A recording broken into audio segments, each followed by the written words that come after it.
Literally, yes. So I've been literally sitting here in the background, just listening to you all talking shit about us. I can't believe you heard about the geese. The best Oh, part is the 10 minutes of geese. The 10 minutes of animal and goose talk I've ahead heard of a us. good 5 minutes of it, yes. So yeah. Twig probably hasn't noticed you, but I think it's a good idea to keep people in for like for a couple of minutes just to humble them before they come on. That's Should Exactly. do that every time.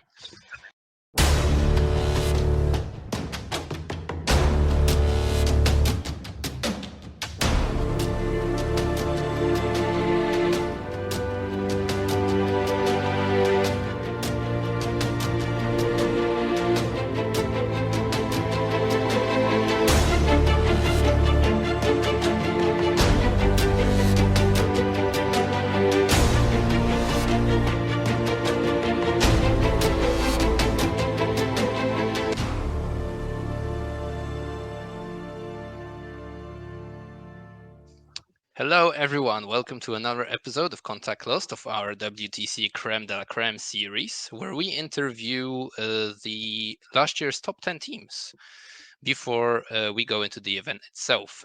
Tonight, we've got a bit of a surprise because co-hosting with us is Nathan from Stats Check.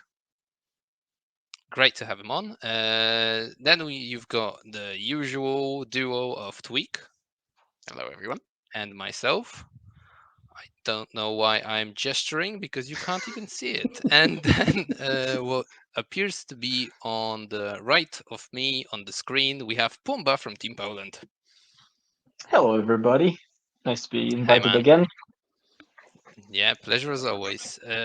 Right, so I think the intro has been long enough, so I don't know. Can anyone start us off with a proper question to Pumba? I can, and but I will not start it off with the proper question to Pumba. I wanted to start with baptism by fire for Nathan, actually.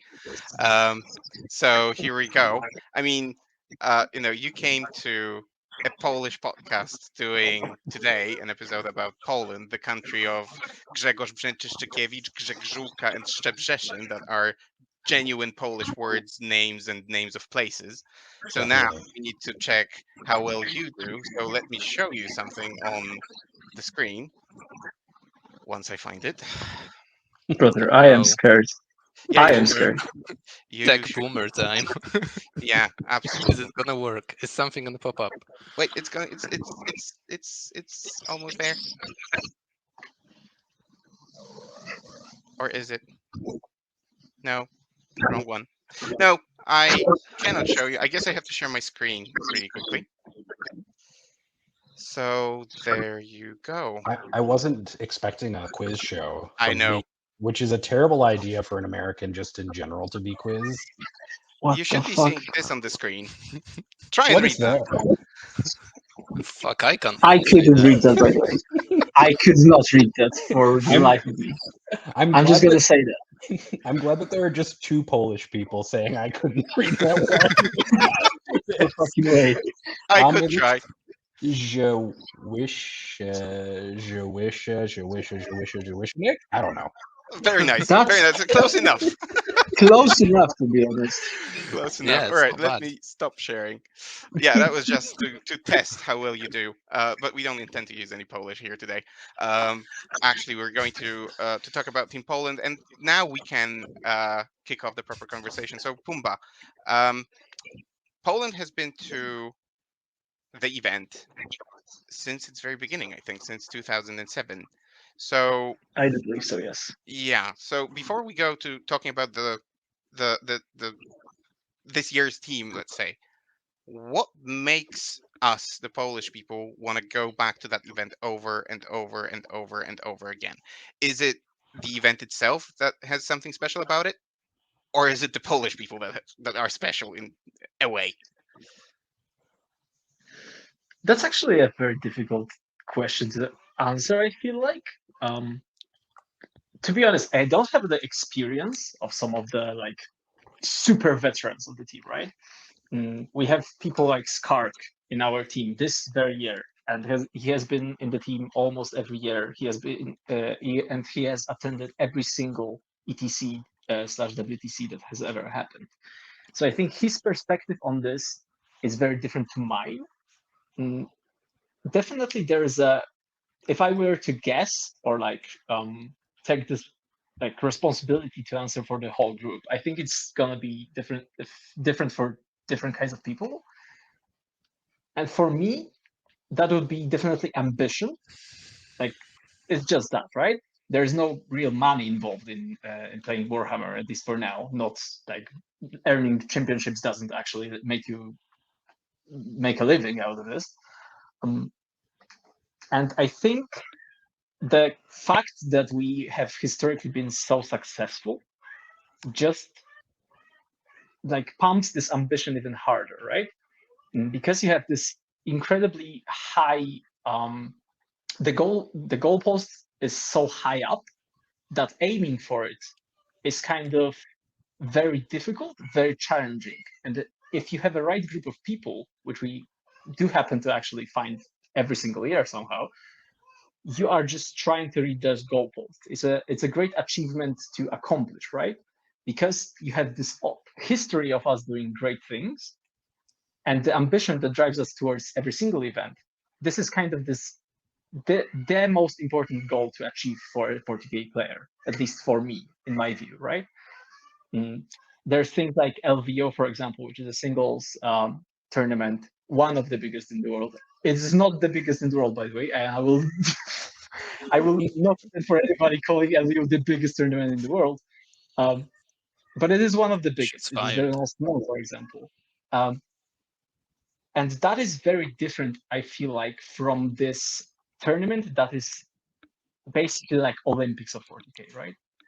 And because this is this international status of actually proving your community, representing your community, proving that your ideas that you've kind of generated as a community are better than other ideas, right? You're not just representing yourself, you're actually representing the community of 40k player of the certain country, and you're trying to prove with your skill and your like a research preparation that your ideas are better than other countries. So this kind of rivalization on the national level is, I feel like, very different, and I think this is because this is why most of the people in Poland who have ever attended WTC are so into that.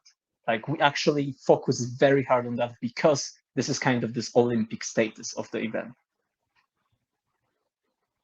Yeah, okay. I wasn't expecting such a thorough answer to the very first introductory question, but oh my god, you nailed It it. was a difficult question.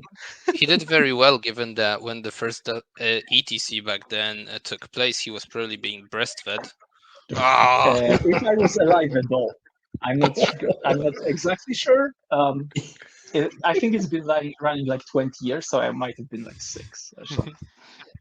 The first one was in 2007, right? That's the Correct. pre WTC. So I was actually 11. I probably could walk back then. Definitely not play Probably. 40k. By the way, is your cat dying or like fighting an aggressive animal or? That is a very good question. I'm gonna check in a second. Yeah, She is just. too. I was wondering what that was. I think she's just very angry at me because I've come Maybe. home just like a couple of minutes ago and I haven't like properly Give it fed her attention. and covered her up. Maybe she was The attacked by wild introduction geese. I were not given. She's very vocal. I saw the episode that you recorded with some lemon, where the cat was actually climbing that shelf behind you or something like that. Behind Behind the the door, wardrobe, yeah.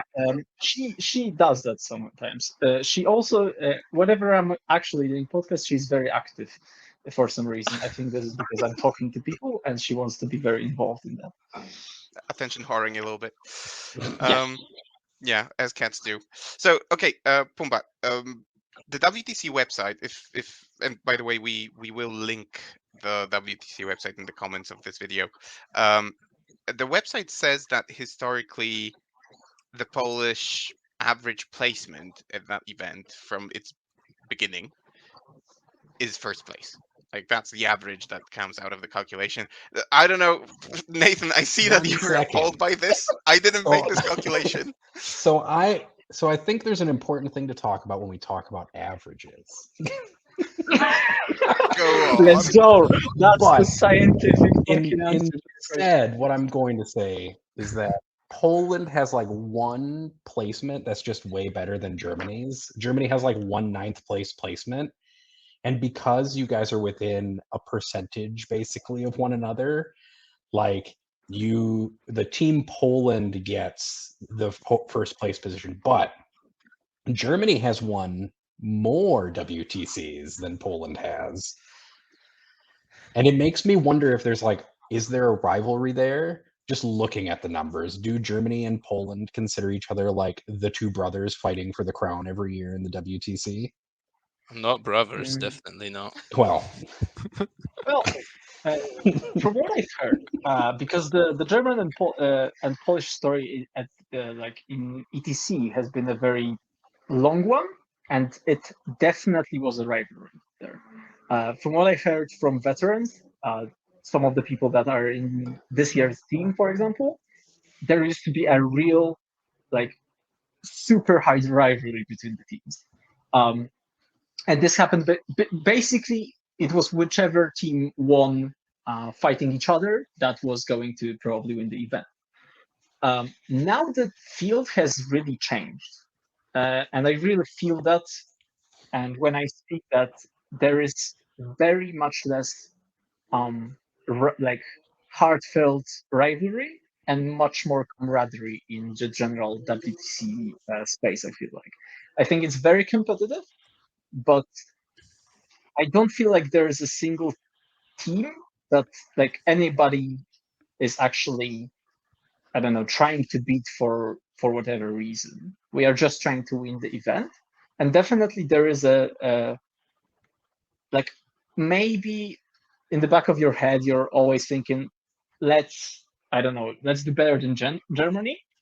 But especially now that the WTC has grown so much and so many teams are taking it so much more seriously, I think it's very much a tournament between more than two teams. I would never say that right now it's either Germany or Poland, for example. There's so much teams that are like absolutely gunning for the win this year, for example, that it wouldn't be honest to say which like either of us are definitely going to make it, for example, to the top spot. Yeah, it sounds like we have gone, the road to get where we are today was so long that the rivalry evolved more into like a lot of mutual respect.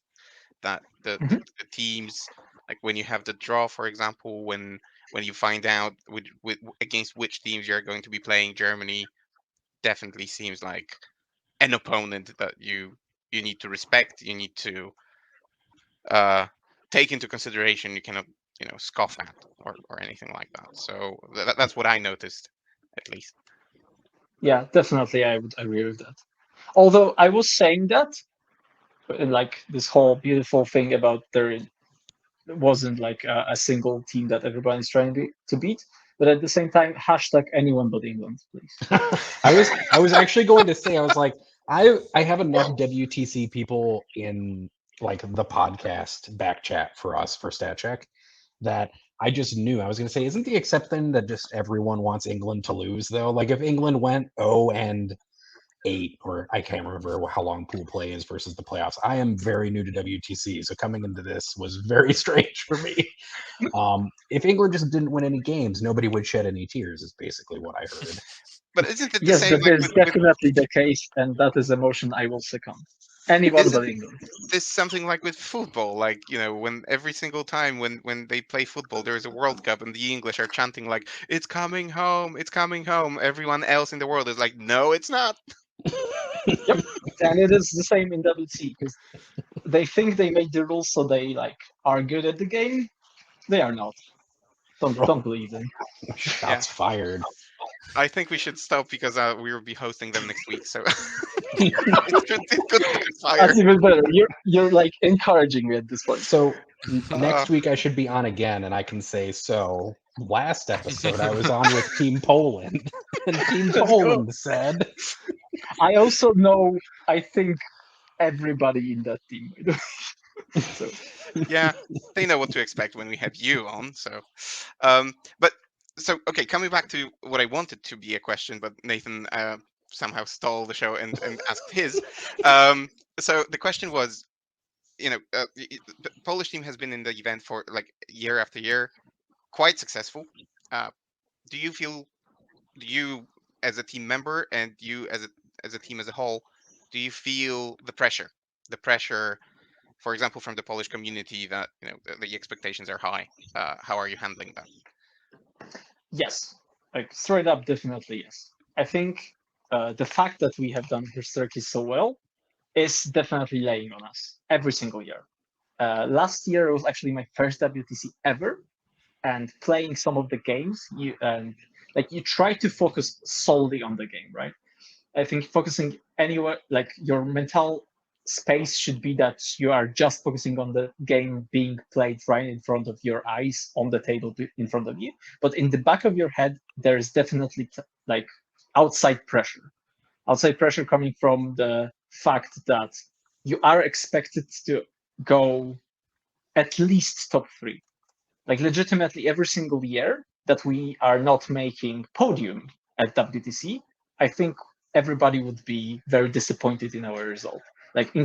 And it's not even saying that the, I don't know, community would be disappointed.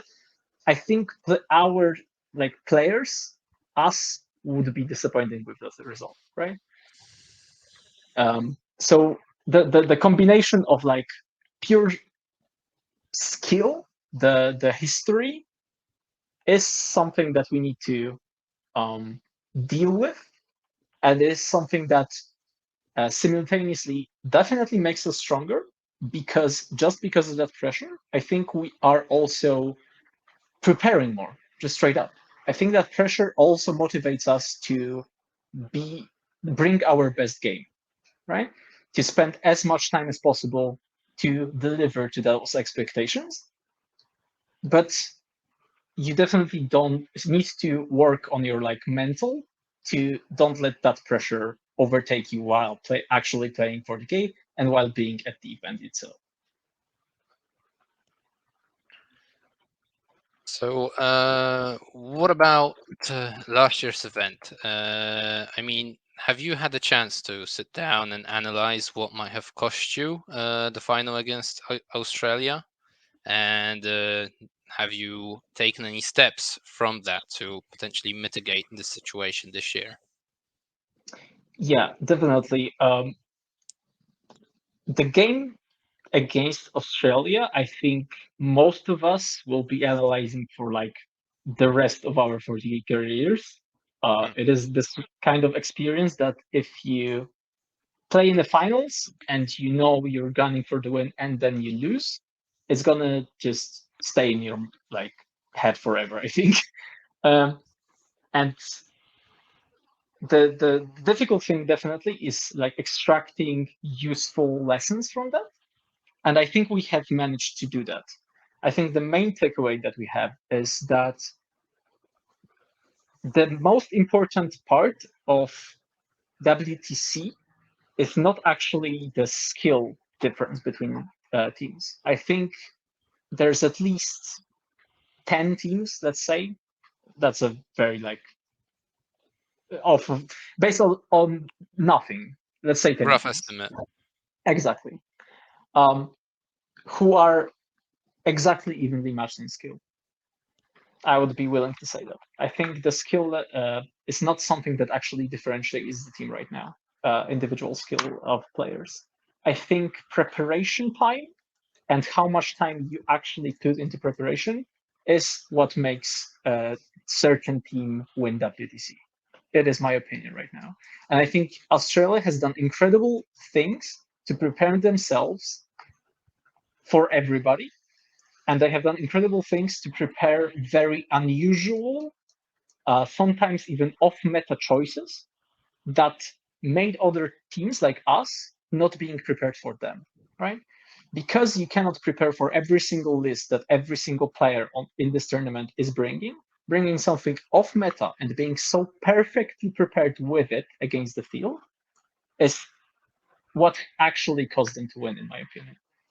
And this year, I think we learned that relying on something, bringing something maybe a little bit off meta, maybe a little bit off the beaten path, maybe relying more on player comfort, maybe, instead of bringing just the best thing that we can think of, might be the way to actually win the event, because that will force other teams to not be perfectly prepared for what we are doing.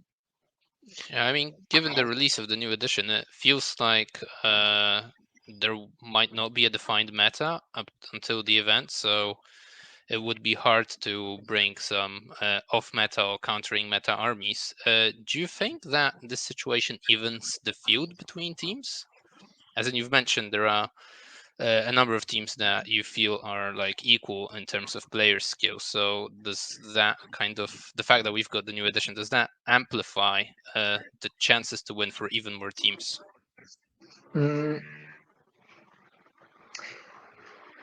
I don't necessarily think so. It's just that it amplifies the conclusion I had after the last finals, which means we have very limited time now, like incredibly limited time, to figure out what we are bringing, how this edition feels like, how it plays, how we can bring proper armies, how to make the top 8 team comp. There's so much data to be gathered, so much playtesting to be done, and such a limited time for that, that I feel like the time commitment right now is even more substantial than last year. Because last year, even though the Nephilim meta dropped, I think that's changed like some people's armies, right? I was one of the people, for example, that couldn't bring his Thousand Suns or whatever I was playing at the time and needed to switch to a new army. But that would maybe like 3 or 4 people.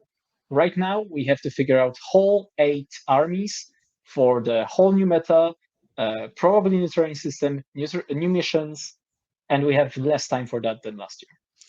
But then again, every single team has the same time, right? Yes, definitely. But it is how much of that time, of that month, will we actually spend doing that? Because for 95% of us, this is still our hobby and something we do after work, which is super difficult to do, right? If you could just take a 2-month vacation and just do 40K, for example, I think that team will just win straight up. I think if you had all the time in that month to spend on just 40K, I think that would give you the biggest advantage you could possibly get. Do you think the next layer of that then for expression is also in pairing with a new meta? The people who learn those pairings the quickest will have an advantage going into 10th and going into WTC? Yes, definitely. In the sense that the pairing process actually itself is not something difficult, I feel like everybody has at least a couple of people or some people in their team that just have learned how to do pairing. All you can actually rely on and how good your pairings are is just data. And that data is very hard to narrow down. It's very hard to get right. I don't feel like going off of just statistics will ever, for example, give you good results in WTC. I think just going off, let's say we have, I don't know, 1,000 something, let's say even 10,000 games recorded of 10th edition. I think just using that data, I don't think it's actually going to do you any good using that in WTC. I'm going to be straight up honest. I feel like doing that, you just never figure stuff out the way it could be. In which I mean, what actually wins you pairings is flipping matchups, for example, right? It's something that happens if you manage to flip some matchup, you will probably win the round. And flipping the matchup would be something like having answer to first defender Elder, right? It is exactly how we've done so well last year. We had that figured out so well because we knew how to flip that Harlequin versus Elder matchup. If somebody, for example, now finds 2 armies to answer Elder, which are completely broken, that thing and are like reliably stomping them, I think this team is going to have incredible advantage. So in this sense, the pairings are like figuring pairings is more about figuring the meta as a whole, right? It's not just doing the pairings. I think it's more about what you put into those matrices. Yeah. And that is Right. very difficult.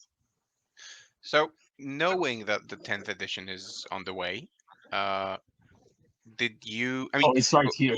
It's boiling. sorry, come again. It's right here, and it's such a shit show, by the way. We'll get there. We'll get there. But before we get there, I just wanted to ask, and we forgot to mention that at the very beginning because we wanted to jump into the fray so quickly. You are not the team's captain. You are one of the team's selectors, right? So people who That's correct. essentially have huge influence on who is on the team. So with that context, knowing that the 10th edition was on the way back then, what was the key for your choice of the players? Did you go with the more seasoned ones who adapt easier, who have played through various editions and it's a breeze to pick up a new edition for them? Or perhaps newer players with an open mind who can just switch to anything without any problems? Uh, which one was it? Yeah, so definitely there's a mixture of that. I feel like there definitely wasn't a key of choice. Like you need to make this, and this point to be on the team. It's never that is easy to pick a player. I think we definitely emphasized. How would you even describe it? Just players that show that they are willing to spend time and like fully commit. As I've mentioned, because we've taken that after last year WTC, we've just figured out that commitment and practice is the most important thing. This year, we've prioritized players that we know are going to put 100% of what they can towards preparation. And they've shown this throughout the year, for example, and this is why they are on the team. That we now know in the midst of the 10th edition right now that they will be putting hours, they care, they have ambition, and they will prepare the best to their ability. And I think this is the key here.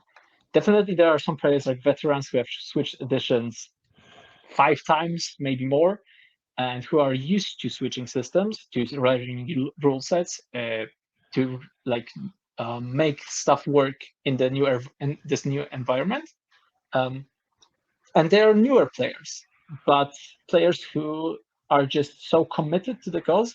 I've seen them play 20 games of 10th edition already, for example, right?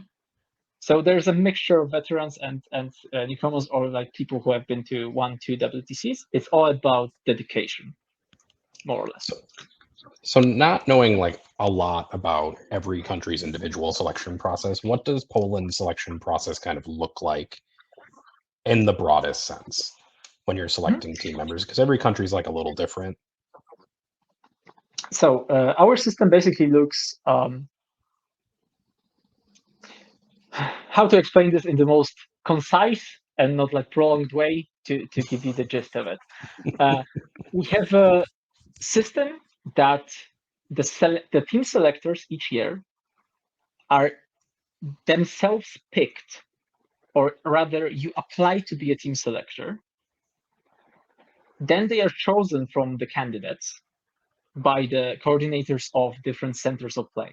So each city, for example, in Poland has a coordinator of play, and they are responsible for voting on stuff like regulation changes, tournament regulations, assigning tournaments and stuff. And they are also responsible for picking team selectors. So last year, for example, the team of three of us, me, myself, and I, me, Mason, and Duda applied to be the team selectors. We were chosen, and now we have the obligation to choose the team. But in the midst of this, there's a national league, and the top three of the last season has automatic slots in the team. that's the quick answer.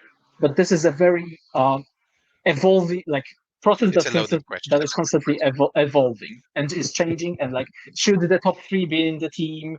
Should the top one be only in the team? Should the selectors have free choice? Stuff like this is always like a very heated topic of discussions in Poland.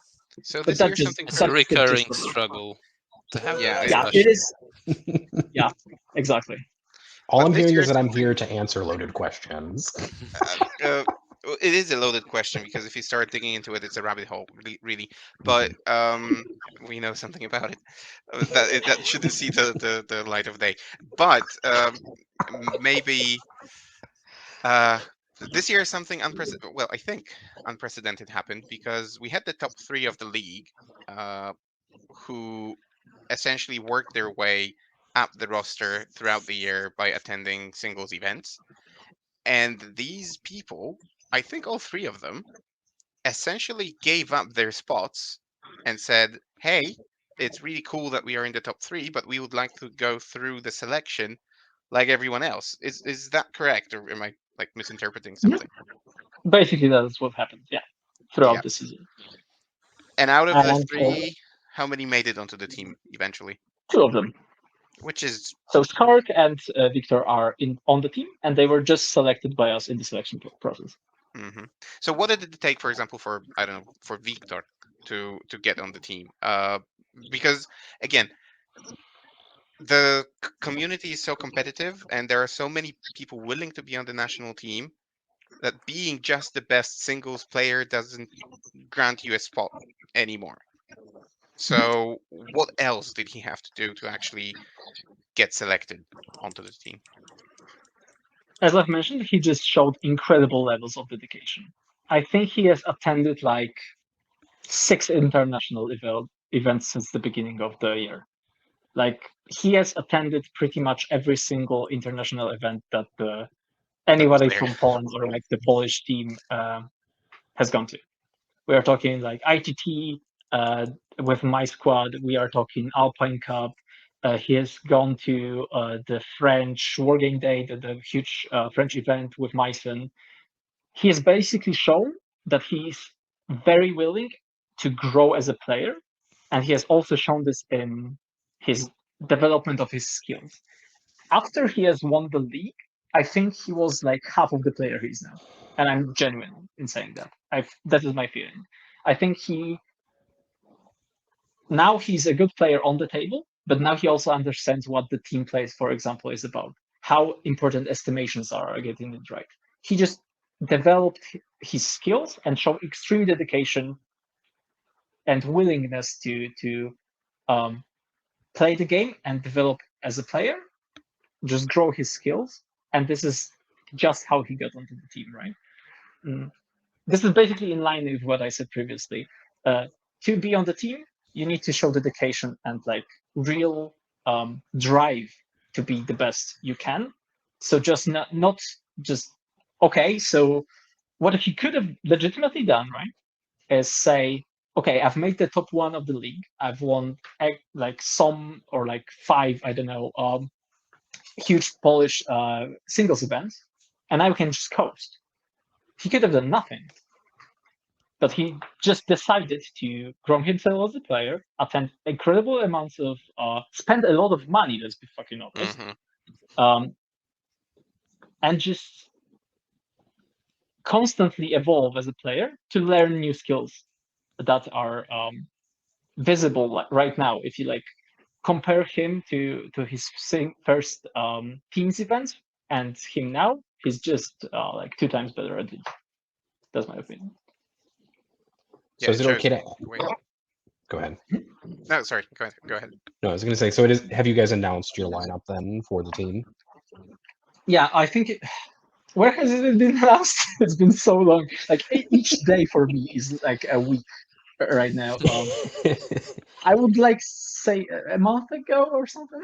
Something like that, because in the meantime you've managed to record like a series of podcasts about every single guy in Polish, but still. So I've listened to all of them. It was like 2 a week maybe. So to cover 8 people plus the associated staff and so on, I think it's a month, something like that. Yeah, letting the coaches. Yep. Who are the members of the team then? I'm curious. Who are the playing members of your team? So it's to start off. It's me, it's Myson, and it's Duda. Because if you have three selectors, they will obviously always choose themselves to be selected. Because this is how just anything works, right? It's just your responsibility. But in all honesty, the team of three is there to make sure that a player cannot choose himself. Basically, right? The other two need to choose them. That makes sense. So you don't have a vote on yourself, if that makes sense. So three of us did make it. Then we have Victor, who has won as we've discussed, has won the league, the national league last year. We have Skark, who is a super veteran.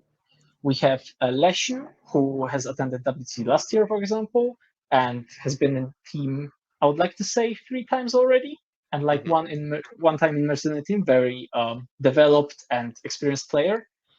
Then we have Gito, who is just Necron's overlord master, fucking crazy man who is playing TTS all the fucking time and has done incredibly well last year. Like, I think he was definitely the top scorer in the team last year. He was. Just one of the most skilled players in the world, like, period. I'm missing like one person. Crazy. Still?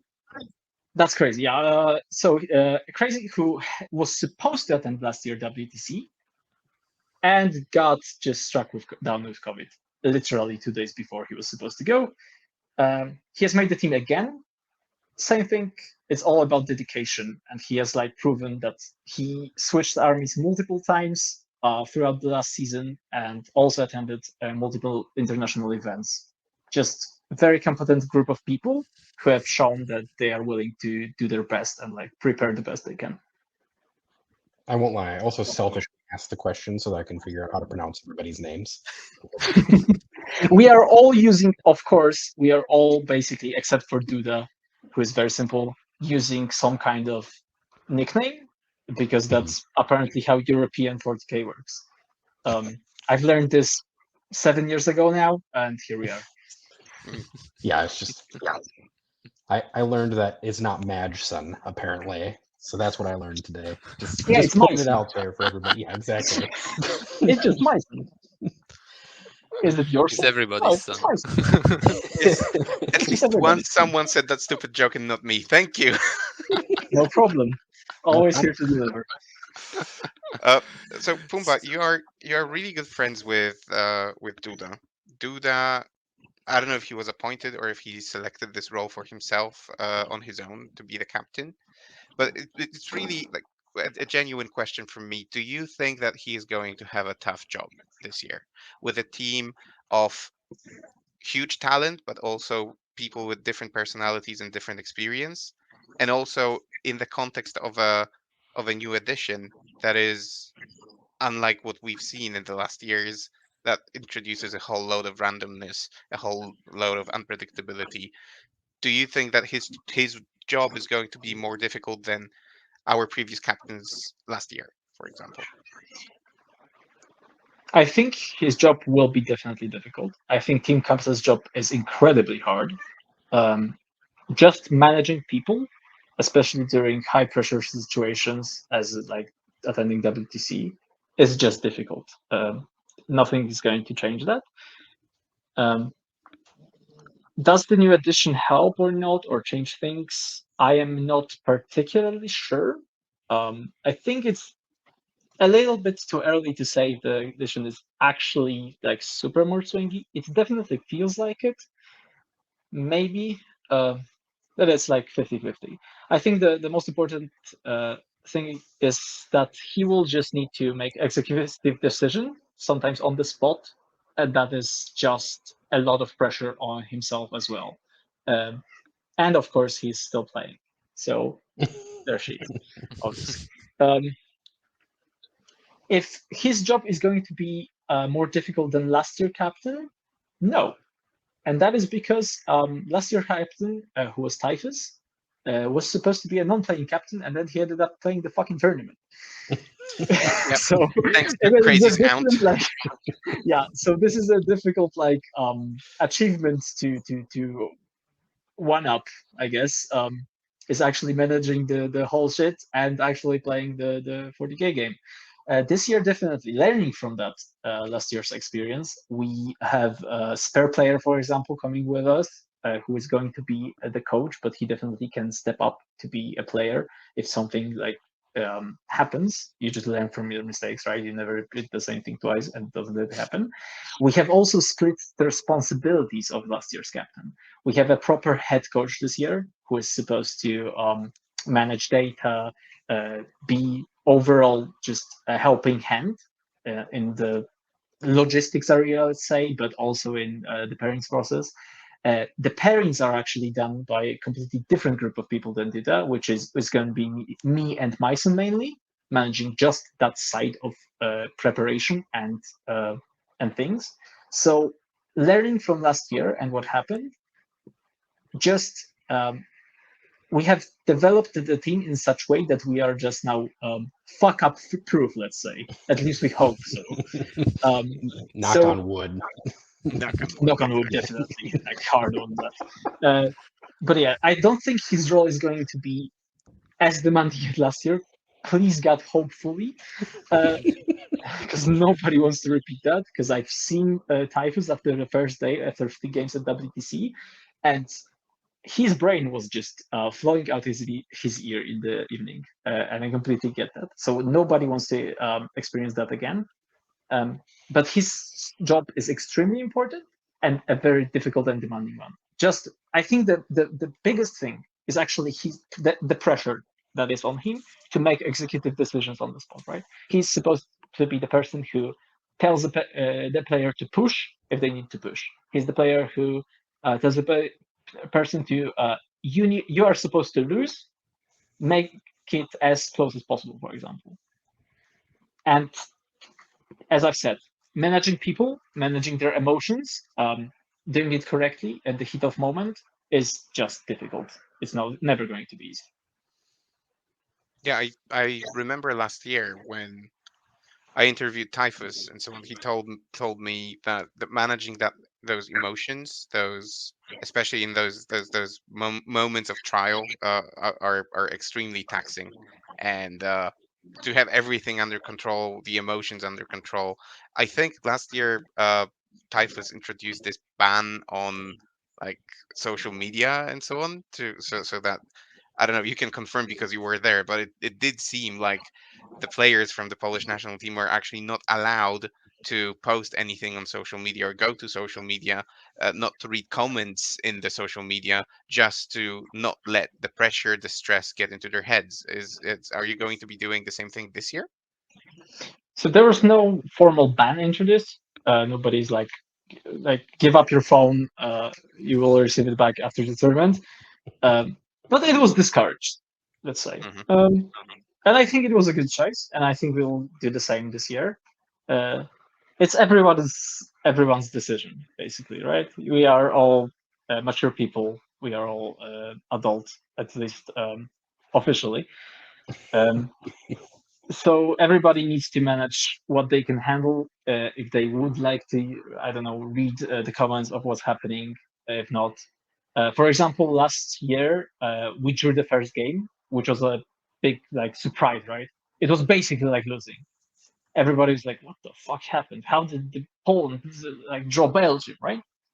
And there was definitely this moment of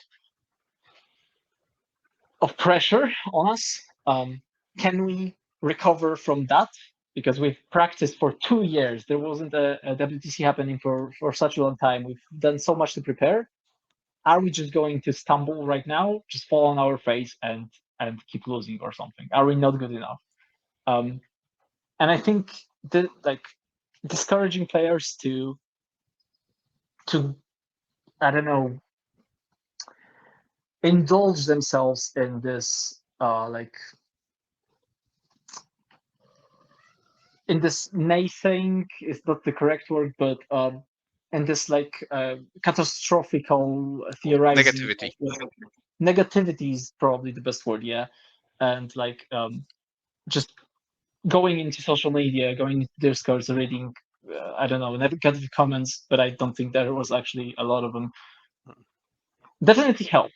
But I was one of the people that in the evening, when we were just going to sleep, I think I scrolled through some of the channels, and 99% of them was legitimately people supporting the team, and it was actually great. Right? It was a very great encouragement. Like after you, for example, after the second day, after we've crushed both Germany and France, just going there and just seeing the pride of some of the people, right, is just a wonderful feeling. It gives you wings. It legitimately does. So there's like a balance between all of this. I think there's definitely not going to be any ban introduced on that. I think everybody needs to manage that what they can handle and how they just react to those things. Yeah, I remember it was a real party in the Discord back then. Everyone was posting the Pepe meme with the Polish flag. That's what I mean. Like after you actually do well and see so much encouragement and like just congratulations, for example, it makes you feel wonderful. There's no way around it. So there's an incredible positive side to just see that kind of behavior from the people you are representing, right? Yeah, and I also got to the point that if anyone posted anything with the smallest sense of negativity, they were just banned from the Discord for a time. So That was no a thing. room for that. Yeah. I had no idea about that, by the way. It was a thing. It was a thing. Yeah, it did happen. I wanted to ask one more thing about the preparations, actually. So, was there any focus on any preparation area? Like, did anything matter more during last season? Because I feel like a year ago, up to the event, TTS scrimmages were like the big thing. Whilst I don't think there were that many of them this year, for example. Oh, there were plenty. There might have been less of them, but Yeah, they we are didn't still just talking. didn't invite you, Joker. Yes, we did. We played Even at if least I'm one, banned, right? right? They can see they're happening. I think you were invited at least one. I But think I still, I played think there two. was like. There you go. What the fuck do you mean? There weren't any. Fuck off. But for real, I didn't say there weren't any. I think there were a big part. Still, we've learned a lot from them. But this year, I feel like the biggest thing we've developed and managed to do is bring the national team, or like a parts of it at least, to many international events. And that's the Just reason I was asking this question, because that's what I thought mattered more. Yeah, I think this year we very much, compared to last year, focused on bringing as many people as possible to international events during the season to help them learn how to play with people from different nationalities under just different conditions sometimes than you're used to in Poland. I think this developed a lot of people just overall as 40K players. And this is definitely something I am very proud of that we managed to do. Especially that all of those people who attended just committed a lot of time and money to go, right? And it's just dedication again. It is again on that theme of dedication towards improving yourself as a player. Of course, we also are trying to win those events, and sometimes we managed to, and sometimes we didn't. But overall, I think many lessons were learned. So yeah, that was the big thing this season. But we still try to at least maintain like the TTS scrimmages happening every single month. There was one until like May or something. Yeah, I think the Team US one was May actually. So it's a combination of things overall. But yeah. Nathan, do you want to ask anything about the WTC or the team itself? Or because if not, then we'd probably move into a couple of questions about 10th edition. Let's move into the peeps that I know people are probably going to be tired of me asking, like, how does WTC team selection work a little bit? But I'm interested to know how many Wraith Knights Team Poland is bringing. smooth After today's Forge World points announcement, I'm gonna say 6. 6. Oh no. It's either 6 or because there's like the Forge World one, which is also like incredibly undercosted or some shit.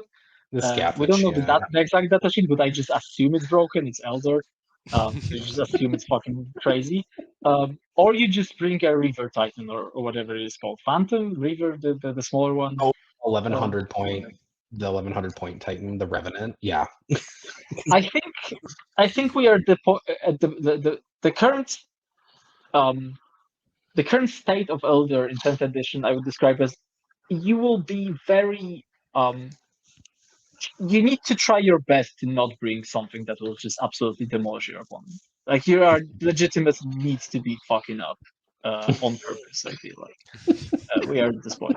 So it's anywhere between 0 and 6 Wraith Knights. It actually doesn't matter. I feel like. I know it's a controversial take. I know the unit is just broken, also off of its ass. I think without it, it's still fucking insane. So it doesn't matter. So to the Have people you- who listen to us on Spotify and on iTunes and what have you, but not YouTube, you cannot see, but Pumba's signature actually is 10th edition hater. So I guess it's I'm so into justified. this edition, and it's as I've talked literally like 2 hours ago with Anthony Vanilla. That is, he has used a very elegant comparison. This edition is like a sock full of fucking needles or razors. It God. hurts the more you like fucking push into it, the more it hurts. And I feel that's so bad right now. Most of the other questions I feel like I would have that are like directly associated feel like information gathering questions from anybody who's not me. Like, what are Poland's factions of choice for like in 10th edition? But I'd be more curious. Go for it. Sorry, like that. I skipped your question because my just probably internet lagged out a little bit. You are free to ask any questions, any. I will just sometimes maybe not answer them. So I was if I feel like just gives up too much information. Oh, no worries. I was going to ask you what your top 10 factions were currently in 10th edition.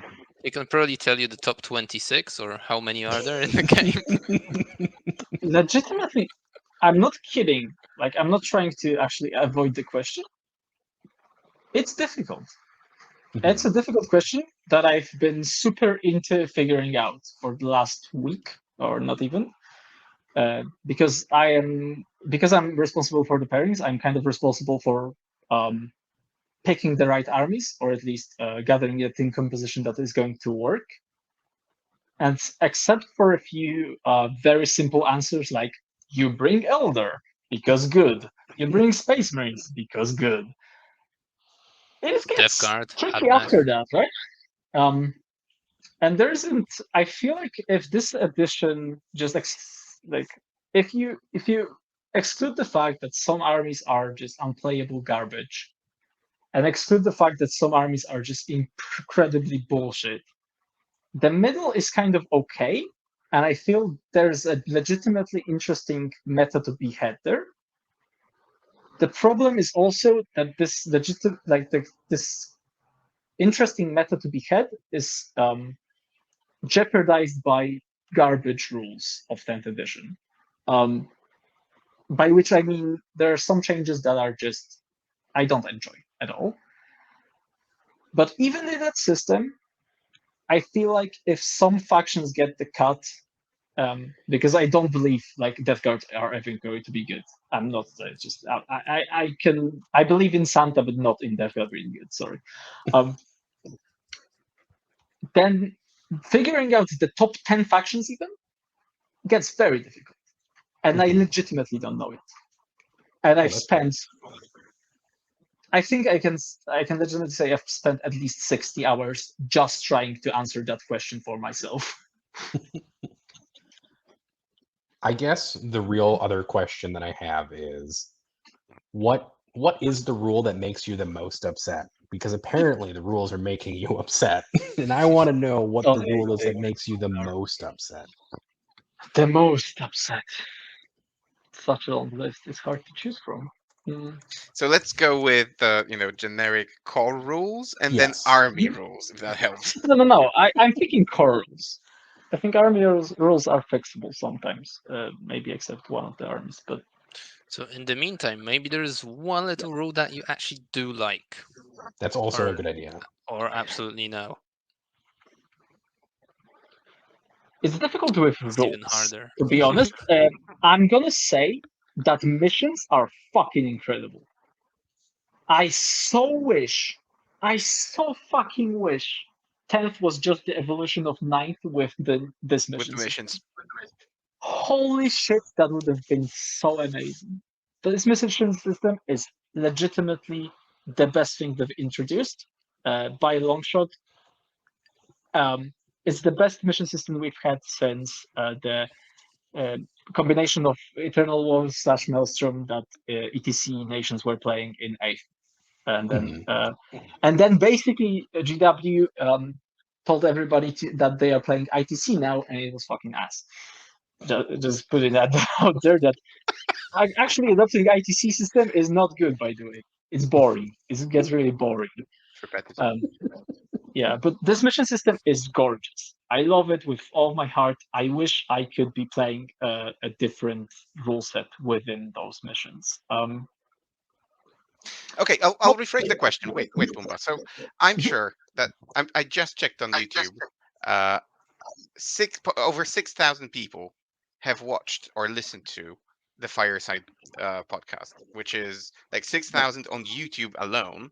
I'm not even going into Spotify and so on. So probably around 10,000 maybe. So pretty much the entirety of the competitive community. Do you agree with what they said? Like their damning critique, every single bit of it. So towering, indirect, and so on and so on. All of it. You agree with it? Yes. Right. I guess I've this listened sorts to it out. and I have nothing to add. I'm going to be fucking honest. I have nothing to add. They've done an incredible job in explaining very in detail why something is bad, the way they've changed it or introduced it. They've also proposed like changes that I completely agree with. Like if you remove pylons, then I don't know, leave consolidations in, for example, right? Just there are some changes to the rules that would make them better for me that they've proposed, and I do agree with them. So legitimately, I think their critique, like David's and Dick's critique of the edition, is everything I would be I would have to say about the current rule set. Mm-hmm. Yeah, I think So people have waxed pretty strongly philosophic about the negativity of 10th edition. Like Fireside put out probably the now I can't remember the word for it. They basically nailed their complaints to the door of the church in kind of the way that it goes. And Yep, that is exactly what happened. I feel like, yeah, it's legitimately sad for me because of course I am going to play WTC, and I can see this negativity like flowing into our WTC prep. Some games are just not fun. There might be there might be a solution to play a better game. I don't know, a fun game, but we kind of feel like this WTC as like a gaming experience might not be fun for everybody. If you get bussed under Erdor right now, you aren't playing a game, and you've come all the way to Belgium to get fucking rolled with nothing to do.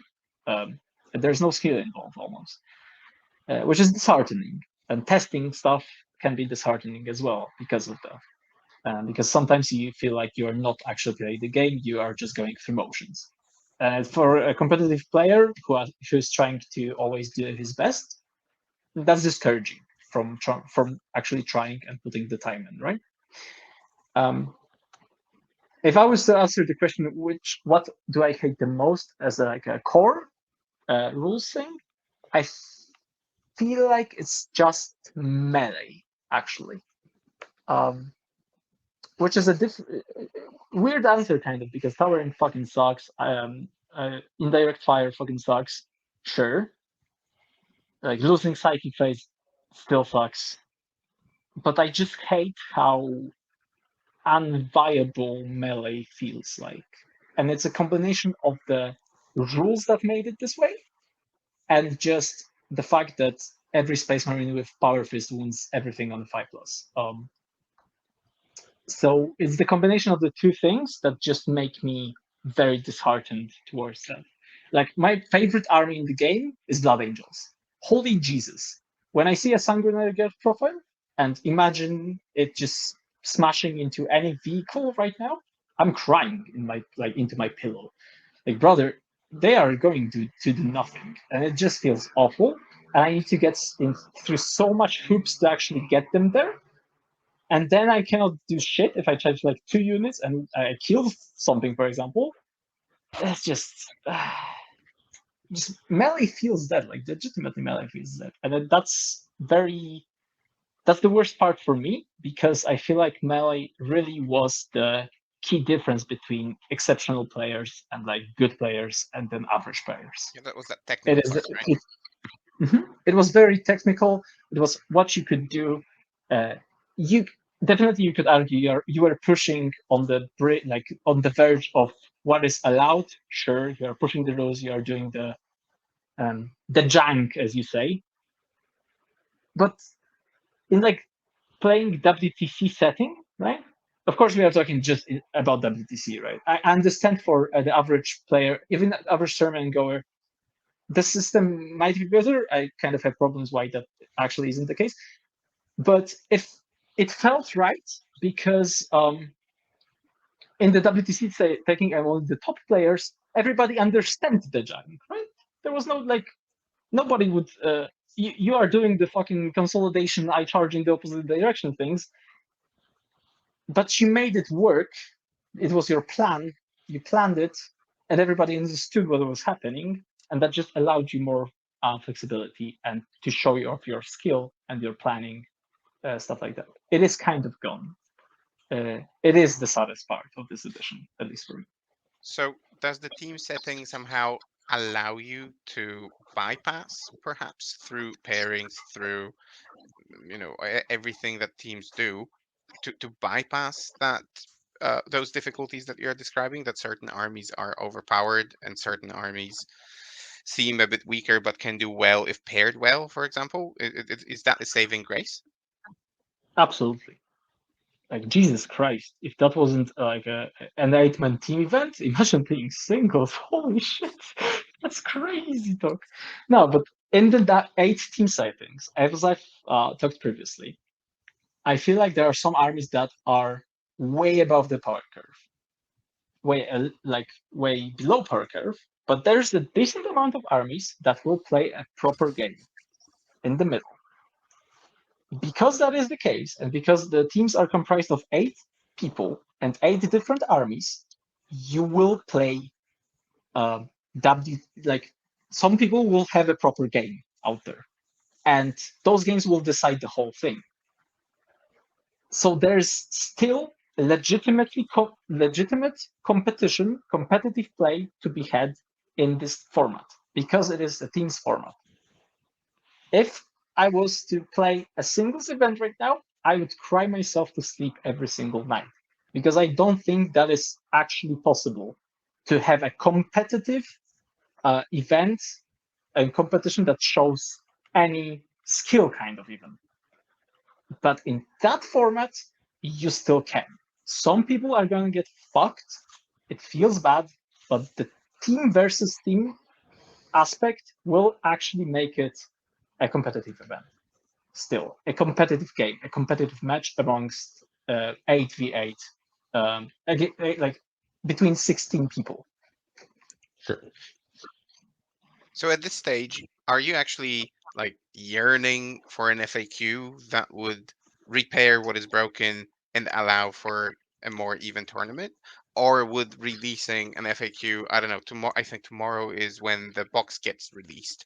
So let's say tomorrow is day one. So are you still waiting for the day one FAQ that will repair the game, and or will it be a disruption to your preparations rather? It's a difficult topic. I feel like the day one FAQ is gone. It is the commentary. It's here. It is great. Don't get me wrong. I actually very much enjoy the fact that it exists. I think it's very comprehensive in some sense. I am waiting for WTC FAQ, which was due to be out yesterday, and then today, and maybe it will be out by the time the episode airs. But definitely it will answer some of our questions. And yes, I definitely am still hoping that something happens in between now and the rules cutoff. In terms of when is rules cutoff for WTC? I believe it is like 7th or 6th of July. Okay. Is the absolute cutoff for any publication. So like 2 the to 3 data weeks, sheet basically. cutoff is in 2 days, so 24th of June. So everything that is released until data sheets that will be released after that, for example, I don't know if and when Forge World is coming out with actual data sheets and not just points. What the fuck is going on? But if it makes the cutoff, for example, it has until Saturday to make the cutoff. Okay.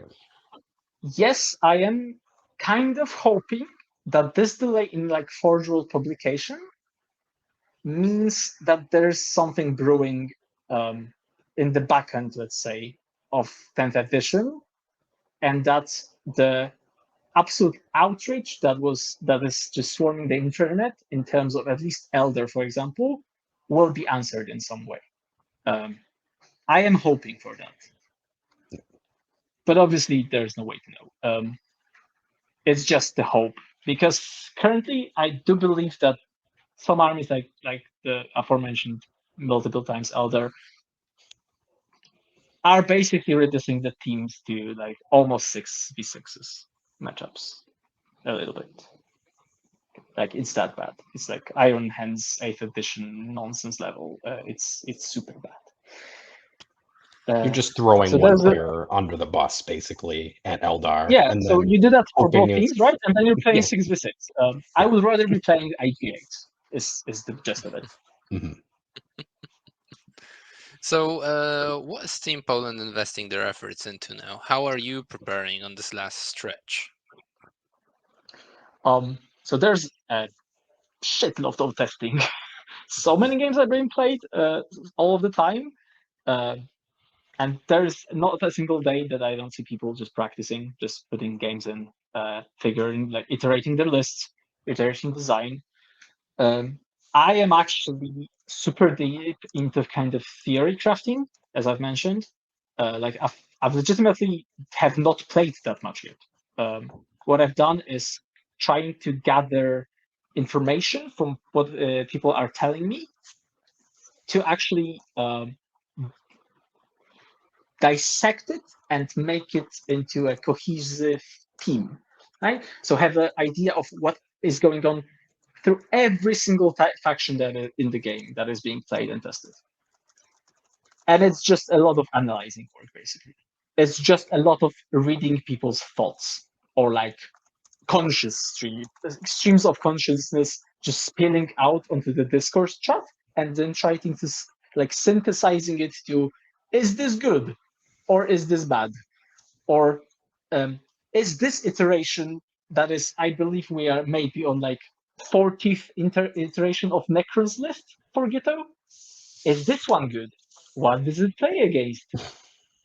So I'm super deep into theory right now, and trying to condense people's thoughts, opinions, their testing for now into something that's usable, and managing people to. I need to know everything about faction X, right? You are supposed to do that. You are supposed to bring me that info. So I'm also managing people to give me their I don't know, gather me the data so I can analyze it, right?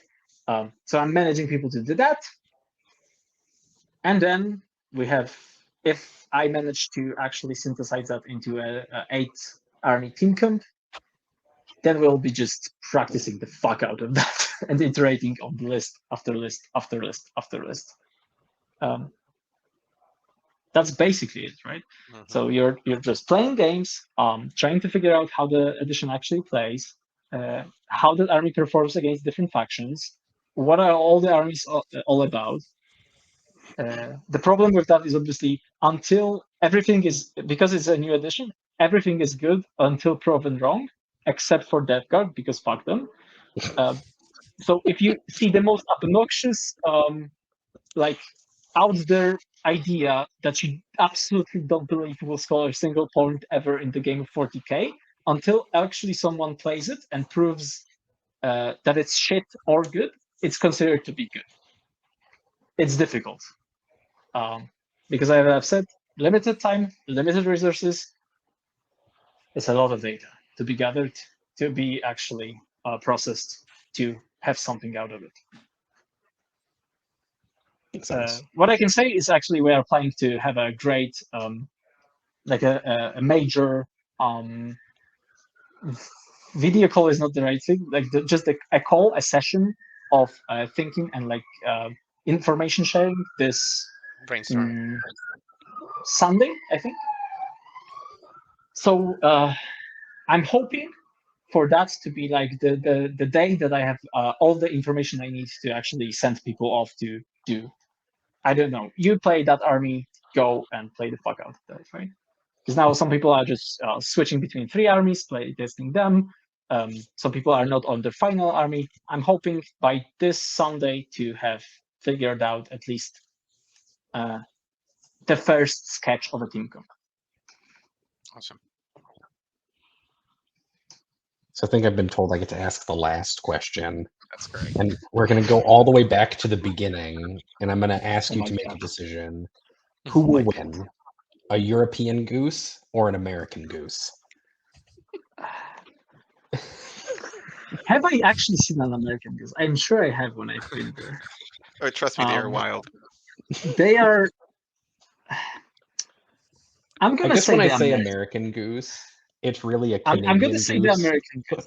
I legitimately think that just consuming the fucking leftovers at the local restaurant is going to mutate them enough to the point that it is just unbeatable by the casual European geese living off like fucking bread and just seeds.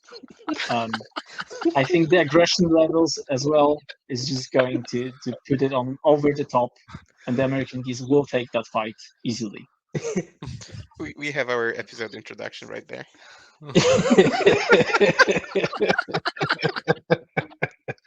I was like, wow, this is turning into a real easy win for the American goose. And I was like, of course it's going to be a comment about the American food system at the end. Let's go. You asked for it. He never saw it coming, or did he? You're not wrong. I know. That's why it's funny. Well, I don't think there's a better way to end this episode. So, first of all, thank you to Pumba for coming in and representing Team Poland in our WTC special series. No problem, gentlemen, and thank you for inviting me again. Always a pleasure. Always a pleasure. Thank you to Nathan for joining in, for being a co-host with us, and we are hoping to repeat this at least a couple of times before the event. It'll be amazing. This was a lot of fun. Thank you for letting me be on here and not know anything about anything. It's great. It was The feeling is mutual. Legitimately, it's just so refreshing to have someone that is not so into WTC or like having the insight of a team like Polish national team as those two guys are always like on top of us. It's very refreshing to have those questions. Like you are having the outside perspective. Like legitimately, you are just having an outside perspective, which I think is great. Thank you. And everyone who's listening to this, make sure to check out StatCheck if you already haven't, but I guess you probably have. And then we also had Tweak and myself from Contact Lost. Be sure to subscribe us, to hit the bell button, to find us on Spotify, Apple Podcasts, what have you. Read the description. Yes, everything in the link below. And also, if Team Poland wins the WTC this year, I want to underline this in every episode, Tweak will be doing a TikTok dance on our account, which has 0 posts.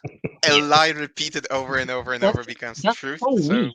you never know. Brother, Anthony's getting a fucking Polish I- bison tattoo if we win. Oh, do you have to What win a both blast. singles and the team tournament, or do you have to win just the team tournament? Just We the have to tournament. place better than them.